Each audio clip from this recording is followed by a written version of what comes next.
ધારી ખાતે ઈદ મિલાદની ભવ્ય ઉજવણી કરવામાં આવી। ઈદ મિલાદુન નબીના શાનો શોકતથી ડીજેના તાલે અને સીધી બાદશાહની ધમાલ 15 અશ્વ સાથે હિન્દુ મુસ્લિમની એકતા જોવા મળી।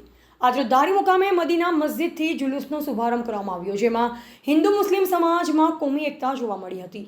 ડીજેના તાલે મુસ્લિમ બિરાદરો હુજુર સલ્લલ્લાહુ વસલ્લમ પૈગંબર સાહેબના જન્મદિવસના દિવસે હજારો લોકો આ જુલુસમાં જોડાયા। ગામના આગેવાનો, વેપારીઓ, અમરેલી જિલ્લા પંચાયત સભ્ય અને ધારી ગ્રામ પંચાયતના સરપંચ શ્રી ભૂપતભાઈ વાળા, તાલુકા પંચાયત સદસ્ય અનુભાઈ લલિયા, રમેશભાઈ મકવાણા, પત્રકાર સંજય વાળા, મુસ્લિમ સમાજના લોકો જુલુસમાં જોડાયા હતા। મુસ્લિમ સમાજના પ્રમુખ મુનાવર ખાન દુરાણી, અમીનભાઈ સોઢા, પરવેજભાઈ સુમરા, નાવિદભાઈ, ફિરોજભાઈ સહિત સમાજના યુવાનોએ ગામમાં શણગાર બેનરો મારી સજાવટ કરી અને જુલુસ નીકળે પહેલાથી જ પોલીસ ચુસ્ત બંદોબસ્ત ગોઠવવામાં આવ્યો।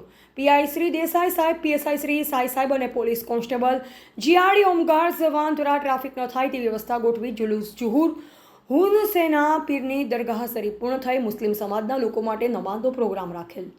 રિપોર્ટર ડામોર વનરાજભાઈ, ધારી।